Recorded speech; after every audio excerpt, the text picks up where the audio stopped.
ज्यांच्या धैर्या नाही भंग, भाव एक विधरंग. भुके तहाने चित्ती, सदा देव आठविती. ज्यांच्या धैर्या नाही भंग, भाव एक विधरंग. तुका म्हणे धन, तुका म्हणे धन, ज्यांचे निज नारायण. ज्यांच्या धैर्या नाही भंग, भाव एक विधरंग. विठ्ठल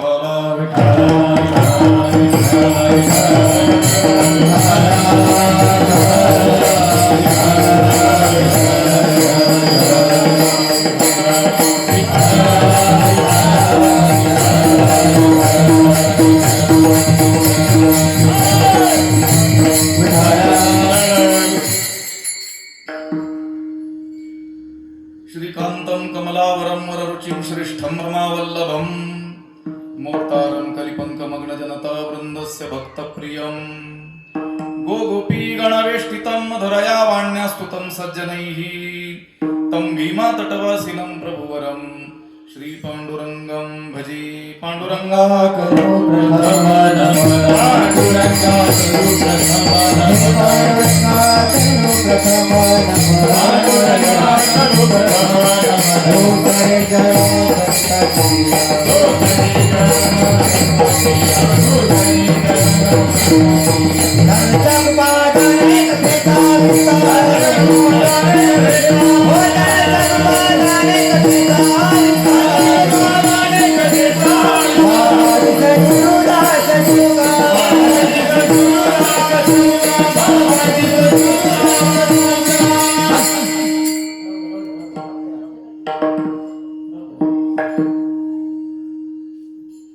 नमामि सद्गुरुं शांतं सच्चिदानंद विग्रहं. पूर्ण ब्रह्मपरानंद मीशमालंदी वल्लभं.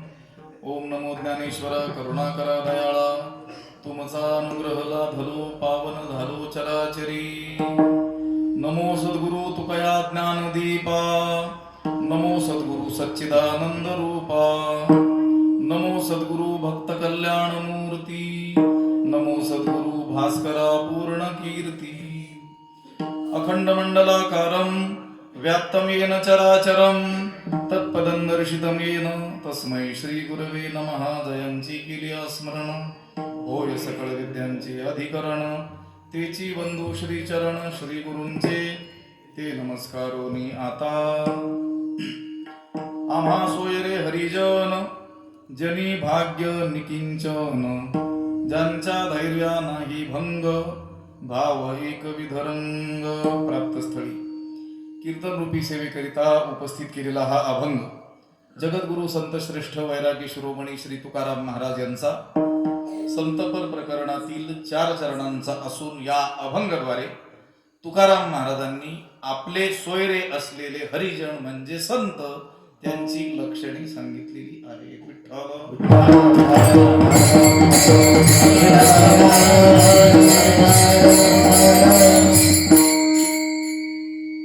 या क्षेत्र स्वरूप असलेल्या रांजणी या गावी हा जो अखंड हरिनाम सप्ताह होतो आहे, या वर्षी सप्ताहाचं हे 35वे वर्ष आहे. श्री समर्थ सद्गुरू किसनगिरी बाबा, वैकुंठवासी गुरुवर्य बंसी बाबा, वैकुंठवासी गुरुवर्य पांडुरंग महाराज भुले, वैकुंठवासी विठ्ठलनाथ बाबा, वैकुंठवासी कृष्णदेव बाबा देवा, वैकुंठवासी रोहिदास महाराज, स्वर्गीय लोकनेते घुले पाटील साहेब यांच्या कृपाशीर्वादाने, हरिभक्तीपरायण गुरुवर्य भास्कर गिरीजी महाराज यांच्या आशीर्वादाने, अशोक महाराज बोर्डे यांच्या आधिपत्याखाली, सुदाम देवा यांच्या मार्गदर्शनाने, श्यामगिरी महाराज यांच्या मार्गदर्शनाने हा सप्ताह संपन्न होतो आहे. या सेवेकरिता आजची ही 6व्या दिवसाची कीर्तनाची सेवा माझ्याकडे आलेली आहे. सेवेकरिता गावातील परगावातील अनेक ज्येष्ठ वारकरी मंडळी, गुरुजन, महाराज मंडळी या ठिकाणी उपस्थित आहेत. हरिभक्तीपरायण गणपत महाराज आहेत. बाबा नाही का रोजचं लिहिलेलं काय? हरिभक्तीपरायण दत्तात्रय महाराज, कुलट बाबा, राजेंद्र महाराज आसने, सुदामदेव महाराज, ओमकार महाराज काशी, मनाळ महाराज, निलेश महाराज नेवल, सोमनाथ महाराज नवथर, विलास महाराज चव्हाण, शिवाजी महाराज घुले, आगळे साहेब, लोखंडे साहेब आणि सर्वच वारकरी मंडळी या ठिकाणी उपस्थित आहेत. सगळ्यांच्या उपस्थितीमध्ये आपल्या हाती असलेल्या वेळेत या अभंगाचं काहीसं चिंतन करायचं आहे. आजची तिथी पाहता चंपाषष्ठी आहे, याचं मला ज्ञान आहे. कदाचित मी विसरलो की काय असं तुम्हाला वाटू नये म्हणून तुम्ही मागाशी थोडं वाजवलं देखील. ध्यानात यावं, चंपाषष्ठी आहे.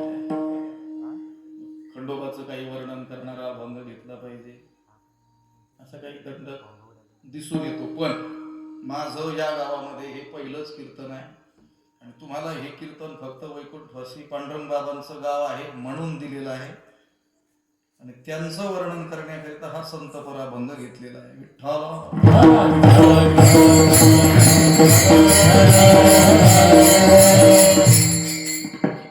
कीर्तन घेण्याकरिता लोक आले होते, त्यावेळेसच मी बोलून दाखवलं होतं. कोण होते कोणास ठाऊक, इथं आहेत की नाही? मी म्हटलं होतं आता कसे काय आले, म्हणजे आताच कसे काय आले. कीर्तन करायला लागलेलं तर मी 20 वर्ष झाली अभ्यासाला सुरुवात केली, त्यानंतर 2च वर्षात कीर्तन करायला लागलो. मला वाटतं दहीगावात बाबांच्या मठावर तिथेही कीर्तन करायला सुरुवात केलेली बरीच वर्ष झाली परिसरातही. पण त्यांनी ठरवलं असेल, कदाचित त्यांचाच आशीर्वाद असेल नेवाशाला जाण्यात. ते म्हटले असतील नेवाशाला गेल्याशिवाय कीर्तनच घ्यायचं म्हणून त्यांच्या आशीर्वादाने गेलो असेल. काय सांगता येतं, कर्माची सूक्ष्मता सांगताच येत नाही. पण आम्ही बोलून दाखवत असतो. तिथंही दाखवलं होतं पण ते 4 चौघातच होतं. 400-600 लोकात बोललेलं बरं असते. आता हे असं बोलणं हे आम्ही बोलू शकतो असं, कारण आम्ही म्हणतच नाहीत मी पुन्हा येईन आलो तर येऊ. ही एका महान सत्पुरुषाची जन्मभूमी आहे. आदरणीय कुलट महाराज या ठिकाणी उपस्थित आहे. आपले देवा होते ते आणि हे सहपाठी आहे. पण देवांना पांडुरंग बाबा गुरुस्थानी होते. त्यांची जडणघडण बाबांच्या मार्गदर्शनानंच झाली. त्यांच्या आध्यात्मिक जीवनाची वाटचाल किंवा आरंभ या गावातूनच झाला. देवांच्या आध्यात्मिक जीवनाचा आरंभ या गावातून झाला. त्यांच्याकडूनच आम्ही ऐकलं त्यानुसार देवा सायकलवर बाबांकडे यायचे, गीतेचं उच्चारण घेतलं, त्यांच्याच मार्गदर्शनाने ज्ञानेश्वरीचं पाठांतरही अगदी आळंदीला जाण्याच्या अगोदरच इथंच गावाकडे काही काबड कष्ट वगैरे करत असताना केलं असं त्यांनीच सांगितलं होतं. एका मोठ्या सत्पुरुषाची ही जन्मभूमी आहे. पवित्र ते कुळ, पावन तो देश, जेथे हरीचे दास जन्म घेती, असे पांडुरंग बाबांसारखे वैराग्य संपन्न आम्ही केवळ त्यांच्याबद्दल जुन्या जाणत्या लोकांकडून ऐकलेलं आहे. तुम्ही तर त्यांना अनुभवलेलं आहे. तुम्ही अधिक पुण्यवान भाग्यवान अशी मंडळी आहात की त्यांचं दीर्घकाळ सानिध्य तुम्हाला प्राप्त झालं. त्यांची काही वचनं तुम्हाला श्रवण करायला मिळाली असतील. काही मोडकी तोडकी का होईना सेवा निश्चितच तुम्हा लोकांना त्यांची घडलेलीच असेल. मोठी पुण्यवान मंडळी आहे. अगोदर जे बोललो गमतीनं ते सोडून द्या, गमतीचा भाग आहे असं आहे. पण ते विचारणं आमचं कर्तव्य असतं. कारण बरेच लोक आता इकडचे पूर्वी न येणारे आता नेवाशाला गेल्यामुळे यायला लागलेले. तसं अभंगात चिंतन येईलच पुढे, कारण सोयरा शब्द आहे. आपली सोयरीक कुणीतरी लब्ध प्रतिष्ठित मोठा आहे त्याच्याशी सांगण्याकडे जगताचा कल दिसून येतो. कुणी गरीब आहे तो आमचा सोयरा आहे असं काही अभिमानानं गौरवानं कुणी म्हणताना आढळत नाही. पण तोच मनुष्य श्रीमंत होऊ द्या, धनवान होऊ द्या, त्याच्याशी दुरान्वयानं संबंध नसलेली मंडळी देखील त्यांची लगबग दिसून येते, ते आमचे सोयरे आहेत. किती जवळचे ते त्यांनाही सांगता येत नसतं. हे अभंगाचं चिंतन आहे. तुकाराम महाराजांनी या अभंगामध्ये संतांना सोयरा म्हटले. संतांना का सोयरा म्हटलं त्याचं चिंतन करायचं थोडक्यात. आपल्याला गरीब हटावलं थोडंच चिंतन, नाहीतर संभव होणार नाही अभंग. संतांना तुकाराम महाराजांनी सोयरा म्हटले. पण ज्या संतांना तुकोबाराय सोयरा म्हणतात ते संत कसे, या पूर्ण अभंगामध्ये 3.5 चरण. आम्हा सोयरे हरिजन एवढा भाग जर सोडला तर बाकीची सगळी 3.5 चरण म्हणजे त्या संतांची लक्षण आहेत. असे असे हरिजन आमचे सोयरे आहेत. खरं तर त्या हरिजन शब्दातच संतांचं लक्षण येऊन जातं. हरे हे जना हरिजना, जे हरीचे होऊन गेलेले आहेत ते हरिजन. म्हणजे आम्हा सोयरे एवढे 2 शब्द सोडले तर बाकीचा सगळा अभंग म्हणजे संतांची लक्षण आहे.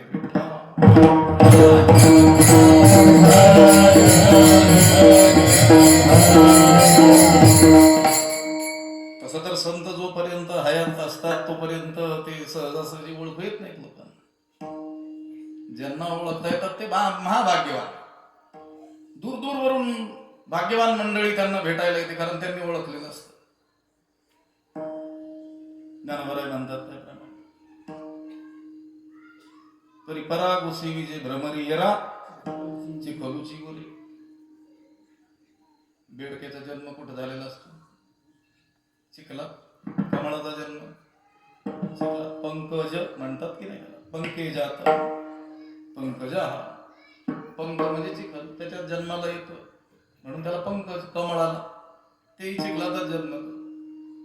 बेड कुठं जन्मतो, त्याचा परिवार कुठं राहतो तिथंच. पण त्या कमळाचा सुगंध पराग कण वेचण्याकरिता दूरवरून भ्रमर येतात. का कमलकंदा आणि दर्दुरी नांदणूक एकेची गती. तरी परागुसी विजे भ्रमरी येरा. येरा म्हणजे बेडकांना. चिखलूची गुरी. ते भ्रमर दूरवरून येऊन पराग कणांचं सेवन करूनही जातात. पण बेडूक त्या कमळ जिथं आहे तिथंच राहतं रात्रंदिवस. पण काय खातं? बेडकाने चिखल खावा, काय ठावा सागर ते काय खातं? चिखल खात. आम्ही गमतीनं सांगत असतो, बरं चिखलच खात. जर त्याने मकरंद कणाचं सेवन करायला सुरुवात केली असते ते कमळच मोडून टाकलं असं.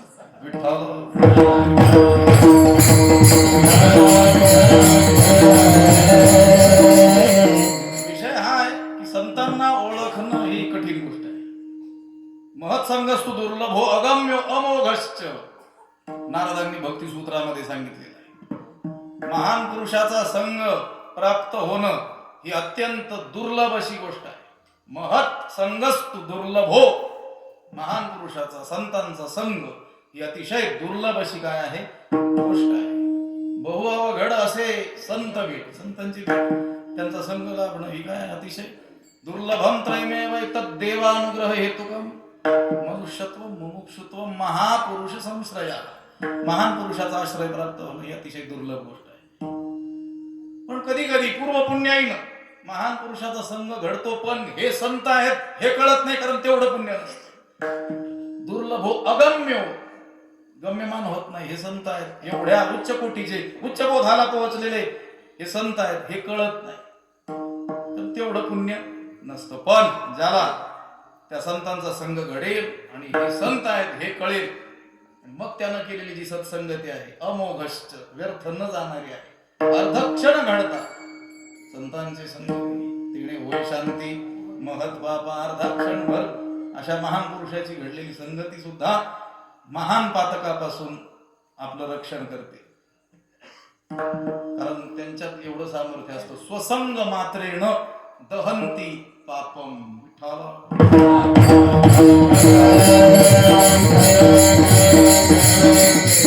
तुकाराम महाराजांनी या अभंगामध्ये संतांची लक्षणं सांगितलेली. खरं तर ते आपली सोयरीक संतांशी सांगतात, आमचे सोयरे संत आहेत असं सांगतात. तुकाराम महाराजांनी संतांना सोयरं म्हटलेलं आहे, पण का म्हटलं असावं? सोयरा कोणाला म्हणतात थोडासा विचार. गरीब हटाव योजना राबवून थोडासा करायचा. ज्ञानेश्वरीमध्ये काही स्थळ आपल्याला अशी आढळून येतील, तिथं सोयरा शब्दाची व्याख्या केलेली आपल्याला आढळते. कोणाला सोयरा म्हणायचं? व्यवहारातील लोक कोणाला सोयरा म्हणतात? पण स्वार्थी जे उपकरे तयाची नाम सोयरी. पुढचा विषय वेगळा आहे, तामसी वर्णन पुढे केलेलं आहे, फक्त उदाहरण म्हणून दिलेलं आहे. व्यावहारिकांची जी मान्यता आहे, व्यावहारिक लोक कुणाला सोयरा म्हणत असतात त्याचं दर्शन त्या अर्ध्याभूमीमध्ये ज्ञानोबरांनी केलेलं आहे. आपल्या स्वार्थाला जो उपयोगी पडतो, आपली स्वार्थ सिद्धी करून देण्यामध्ये जो हेतू आहे, कारण आहे, त्याला काय म्हणतात? सोयरा. आपल्या काही उपयोगालाच पडत नाही त्याला कोण सोयरा म्हणायला मोकळा आहे का? भले जवळचा नातेवाईक असला तरी लोक त्याला सोयरा म्हणत नाही. वैकुंठासी गुरुवारी भोले बाबा सांगायचे की मामांचं वचन म्हणून सांगायचे, जो सोय ठेवतो तो सोयरा. विठ्ठला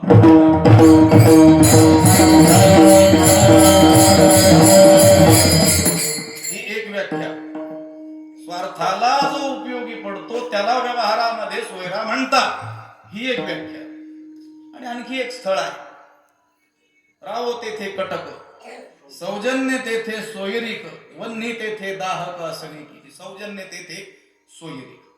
जेथे प्रेम आहे, प्रीती आहे, तेथे काय आहे? सोयरीक आहे. याचाच अर्थ जो प्रेम करतो तो सोयरा. या दोन व्याख्या आपल्या समोर आहे. अजून बरीच स्थळ आहेत, पण आता बघा एवढी. जो स्वार्थाला उपयोगी पडतो तो सोयरा, आणि जो निरपेक्ष प्रेम करतो तो सोयरा. आता स्वार्थाला उपयोगी पडतो त्याला जर सोयरा म्हटलं जात असेल, ही जर व्यवहारातील व्याख्या असेल, आणि इथं तुकाराम महाराज संतांना सोयरा म्हणत असतील, तर तुकाराम महाराजांचा असा नेमका कोणता स्वार्थ आहे की त्या स्वार्थामध्ये संत उपयोगी पडतात, तो स्वार्थ सिद्ध करून देतात, हे पाहावं लागेल. तसं पाहिलं तर तुकाराम महाराजांचं जीवन तर आपल्यासारखं काही स्वार्थी दिसत नाही, पण तरी देखील तुकाराम महाराज म्हणतात मी स्वार्थी आहे, माझ्या ठिकाणी स्वार्थ आहे. पण कोणता स्वार्थ आहे? काम क्रोध लोभ स्वार्थ अवघा माझा पंढरीनाथ.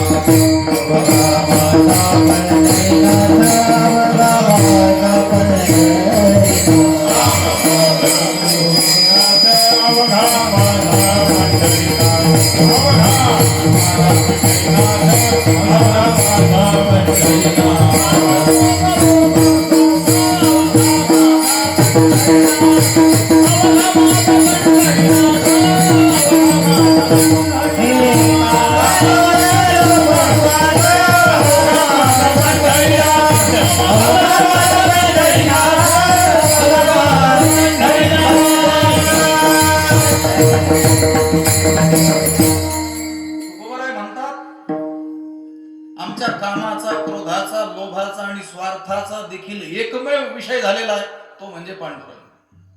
म्हणजे तुकाराम महाराजांचा स्वार्थ आहे पांडुरंग, आणि तुकाराम महाराजांचा स्वार्थ असलेला जो पांडुरंग त्याची प्राप्ती करून देण्यात महत्वाचा घटक असलेले संत आहेत, म्हणून संतांना तुकोबाराय सोयरा म्हणतात.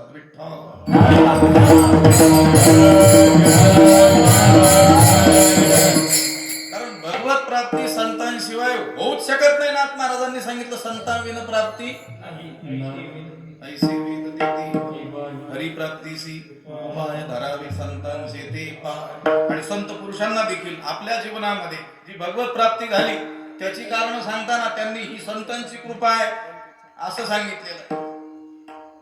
जन्म आलो त्याचे आजी घड झाले साचे. आम्ही जन्माला आलो त्या जन्माचं साचं फळ परम पुरुषार्थ मोक्ष भगवत दर्शन आम्हाला प्राप्त झालं. काय कारण? तुम्ही सांभाळलेले संत, म्हणजे संतांनी कृपा केल्यामुळे देवाचं दर्शन झालं असा अनुभव त्यांनी सांगितलेला आहे. मग तुकाराम महाराजांचा स्वार्थ तर पांडुरंग आहे आणि त्या पांडुरंगाचं दर्शन त्या पांडुरंगाची प्राप्ती करून देण्यात महत्वाची भूमिका संत बजावत असल्यामुळे संतांना तुकोबारायांनी काय म्हटलं? सोयरा म्हटलं.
विठोबाच्या चरणाचं नित्य स्मरण करणारे जे सज्जन संत लोक आहेत ते माझे कोण आहे? सोयरे आहे.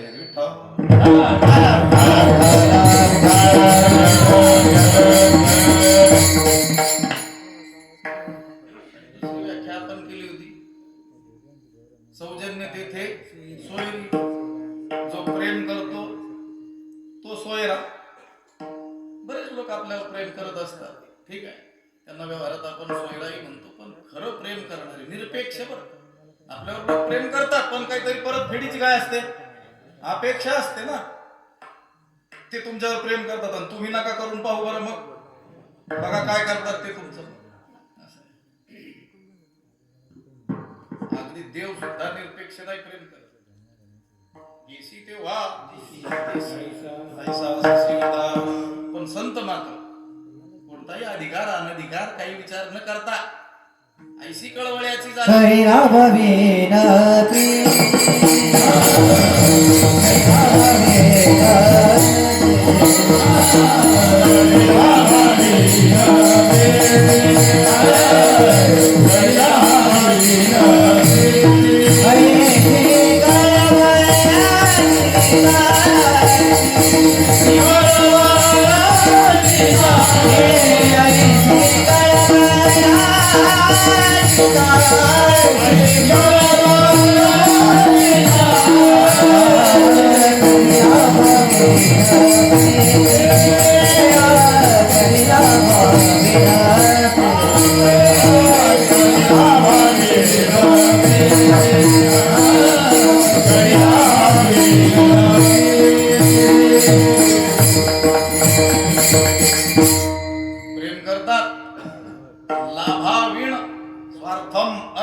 स्वार्थ न पाहता प्रेम करतात. अगदी त्यांना शिव्या घालणाऱ्यावर देखील काय करतात? ते प्रेमच करतात. त्यांना अगोदर त्यांची आठवण येते संतांना. कोणाची? ज्यांनी छळलं त्यांची. जे फळांची व्यंकटी सांडू दया सत्कर्मी रती वाढो भूता परस्परी मैत्र जीवाची. त्या फळांनी इतकं छळलेलं असतं तरी देखील त्यांचं कल्याण व्हावं इतकं निरपेक्ष प्रेम करणारे एकच घटक ते म्हणजे कोण आहे? संत. नाथ महाराजांची एक उभी आहे. आई वडील सुद्धा आपल्यावर तेवढं प्रेम करत.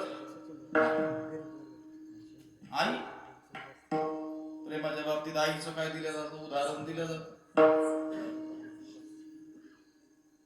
पण ती आई सुद्धा जेवढं प्रेम करत नाही. एक उभी आहे सांग. आई आपल्याला तिच्या उदरामध्ये वाढवते.